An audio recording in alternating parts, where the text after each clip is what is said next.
सबसे पहले मैंने ही आपको बताया था कि ईरान और ट्रंप की बात चल रही है, अमेरिका और ईरान। बहुत सारे लोग इस बार डरे कि भाई हम रजा गराफी को गलत नहीं कह सकते। यहां तक कि ईरान एम्बेसी के अंदर जो चापलूस पत्रकार बैठे हुए हैं ना, जो ईरान एम्बेसी में काम करने वालों की, या समझ लो वहां जो मौलाना है उनकी चापलूसी करके पत्रकार अपने आप को बता के वहां अपनी ड्यूटी लगवाए हुए ना, जो कल तक हमारे खिलाफ थे। क्या है, इसने खामनाई की शहादत पे इसने कैसे पहले बोल दिया, इसने कहा ये कैसे हो गया, ईरान ने कंफर्म नहीं किया, इसने कैसे कंफर्म दिया। आगा इसने कैसे कंफर्म कर दिया, ये बात तो गलत है ना, ऐसे नहीं करना चाहिए था इसे। क्योंकि वो चाह रहा था कि भाई ईरान की एम्बेसी में काम कर रहा हूं मैं, इसी दम पर यहां पर चापलूसी करके और अम्बेसडर को, ईरान अम्बेसडर को ये प्रपोजल देकर कि मैं बहुत बड़ा पत्रकार हूं, मैं कौम मिल्लत के लिए काम करता हूं, समझ रहे हो। तो यहां वो अपॉर्चुनिटी मिली नहीं उसे कि भाई ये खबर वो बताए। ऐसे बहुत सारे लोगों को बुरा लगा कि यार रजा गराफी ने ये पहले खबर क्यों दे दी, पहले खबर हमें देनी चाहिए थी यार। तो वो हसद कहते ना, हासिद लोग हैं। और ये अभी से नहीं झेल रहा हूं मैं, बहुत पहले से झेल रहा हूं।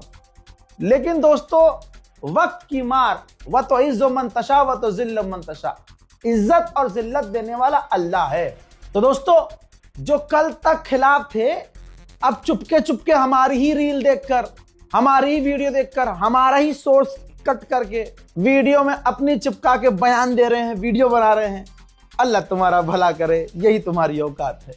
मेरे दोस्तों, जैसा मैंने कहा था कि भाई बातचीत चल रही है, ईरान ने खुद कहा है अब कि हमारी 2 शर्तें नहीं मान रहा है अमेरिका। तो अगर बातचीत नहीं चल रही है तो ईरान फिर ये बताए कि भाई आप ये कैसे कह रहे हैं 2 शर्तें नहीं मान रहा है अमेरिका। भाई पूरी तरह से ईरान ने पीस दिया है डोनाल्ड ट्रंप को। बात चल रही है, और जैसा मैंने 3 वीडियो से पहले शुरू में ही कह दिया था, बल्कि दिन में ही कह दिया था कि ईरान तभी एक्सेप्ट करेगा दुनिया के सामने कि यहां बातचीत चल रही है, जब ईरान की वो सारी शर्तें माने। अब देखिए ईरान ने क्या कहा है कि अमेरिका का कोई हक नहीं है हमारे सामने शर्त रखने का। अमेरिका की अब कोई वैल्यू नहीं है कि आकर हमारे सामने शर्त रखे। और ईरान ने कहा कि हमारी 2 शर्तें नहीं मान रहा है। पहली शर्त ये कि हमें वो मुआवजा दे, दूसरी शर्त ये कि हमने उससे कहा है कि एक्सेप्ट करे कि उसने आतंकी हमला किया है, उसने अग्रेशन किया है, उसने गलत किया है। ईरान ये भी कंफर्म कर रहा है, उसकी बातों से ये फील हो रहा है कि अमेरिका सारी बातें ईरान की मान रहा है, बस 2 बातें नहीं मान रहा है। कुछ बातें ईरान ने भी अमेरिका की मानी होगी।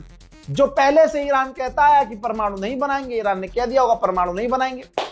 लेकिन जो 2 बात अटकी है वो यही कि ईरान कह रहा है कि तुम हमें नुकसान की भरपाई करो, जो ट्रंप नहीं मान रहा है, और ईरान कह रहा है मानो तुम अपनी गलती की, तुमने अग्रेशन किया है, तुमने हमला किया है, तुमने गलत किया है। ठीक, अब आते हैं नेतन्याहू की तरफ कि नेतन्याहू के खैमे में क्या चल रहा है। इजरायली खैमे नेतन्याहू के बंकर में आग लगी हुई है। भाई साहब, भड़का हुआ है नेतन्याहू। किस पे? मूसाद पे। कह रहा है नेतन्याहू, मूसा से तुमने तो कहा था रिजीम गिरा देंगे, तुमने तो कहा था कुछ ही दिन में रिजीम हट जाएगी, खत्म हो जाएगी, तुम कंट्रोल कर लोगे, तुम ईरान में रहकर बवाल कर दोगे, तुम सरकारी पलट दोगे। ये क्या हो गया, क्या हो गया? ये नेतन्याहू बुरी तरह से मूसाद से भिड़ा हुआ है। ट्रंप ने कहा, ये रही ट्रंप की वीडियो जिसमें उसने फिर से कंफर्म किया कि हमारी 1 रात पहले से बातचीत हो रही है, और काफी अच्छी बातचीत हुई है, और काफी प्रोग्रेसिव बात है। ईरान अब हमें धमका नहीं रहा। अब यहां रोक देना चाहता हूं आपको। जी हां, ईरान धमका नहीं रहा, सीधा पेल रहा है। अभी भी जहां ट्रंप ये बातें कर रहा है ना, आइए फिर सबूत दिखाते हैं। इराक में अमेरिकी बेस पर हमला।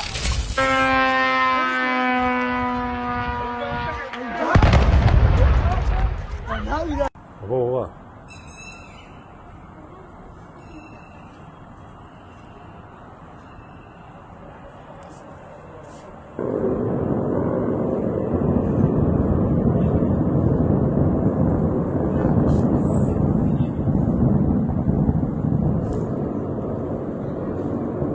an itibariyle havalimanından insansız hava araçlarına ateş açılıyor.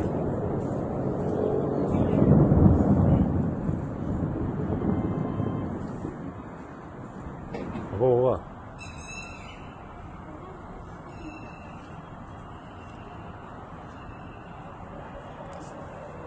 देख लिया, डोनाल्ड ट्रंप ने कहा कि ईरान धमकी नहीं दे रहा है। हाँ, धमकी नहीं दे रहा है, बजा रहा है, पीट रहा है अभी भी, समझे।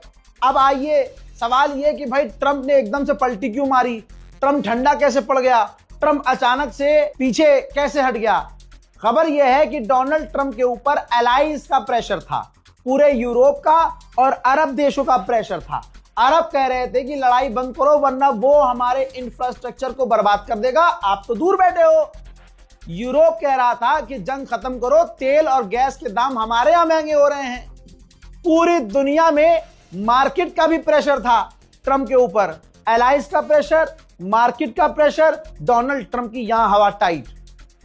और अमेरिका की सेना में खुद ही गुदर गुदर हो रही थी कि भैया हम इजराइल के लिए क्यों लड़ रहे हैं, हम इजराइल के लिए क्यों। भाई परसों मैंने आपको खबर दिखाई थी जिसके अंदर मैंने रिपोर्ट भी दिखाई थी कि अमेरिका की फौज अपने अधिकारियों से कह रही है कि इजराइल के लिए हम क्यों लड़े, ये हमारी लड़ाई नहीं है, इजराइल की लड़ाई हम क्यों लड़े।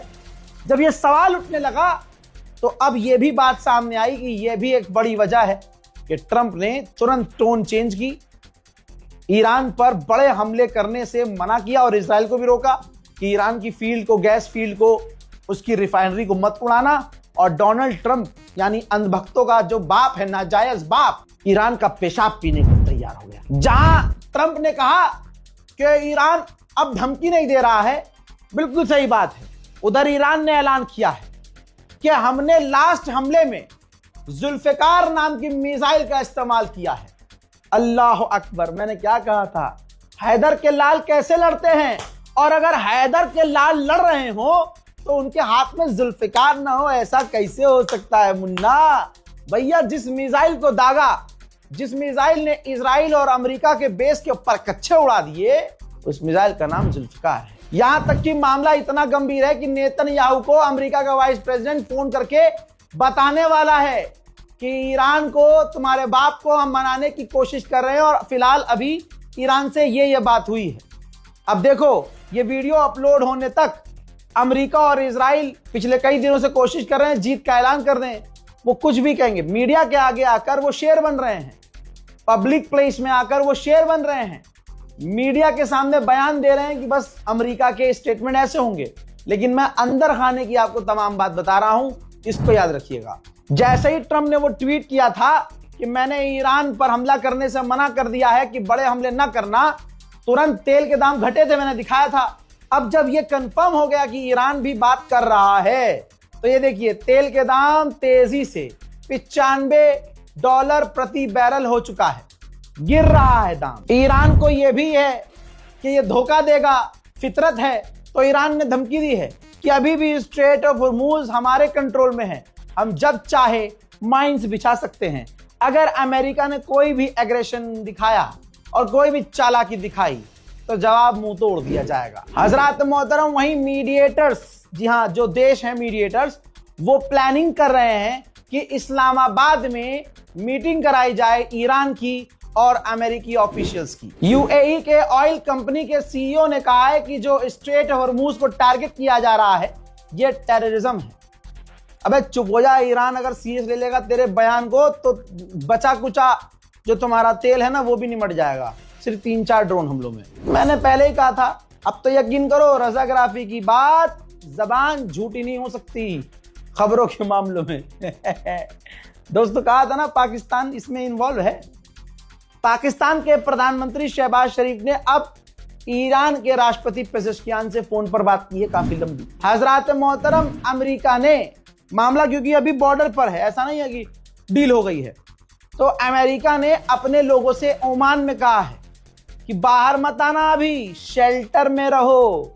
ऐसा होता है ना कि अब तो बातचीत हो रही है, अब तो कुछ नहीं होगा, बाहर निकल जाओ और ईरान का ड्रोन आ जाए फिर।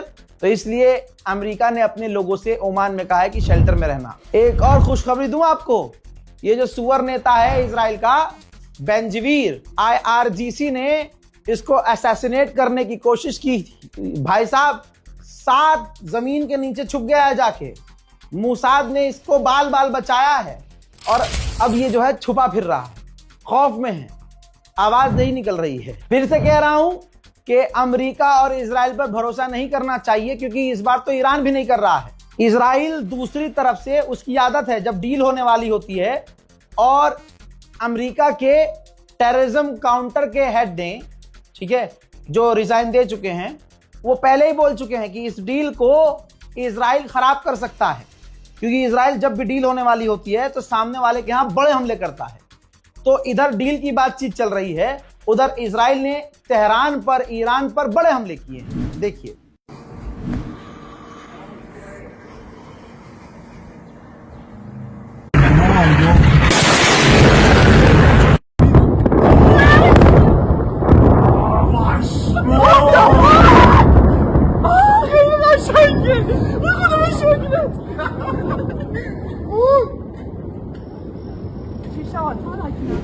अब इन हमलों में बहुत लोगों की मौत हुई है।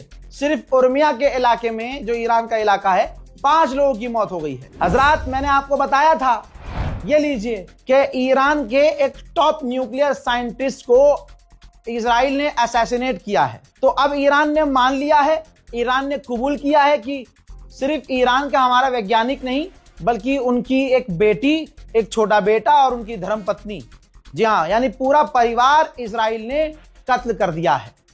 यहां पर तो ईरान को डील करनी ही नहीं चाहिए।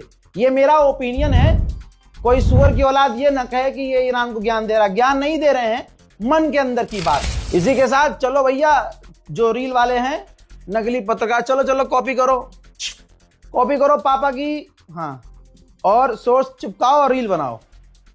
मेरे दोस्तों, इस रिपोर्ट को शेयर कीजिएगा, अपनी दुआओं में मुझे याद रखिएगा और दुआ कीजिए कि डील ऐसी हो जाए जैसी ईरान चाहता है और ईरान पूरी मजबूती से टिका रहे। वस्सलाम।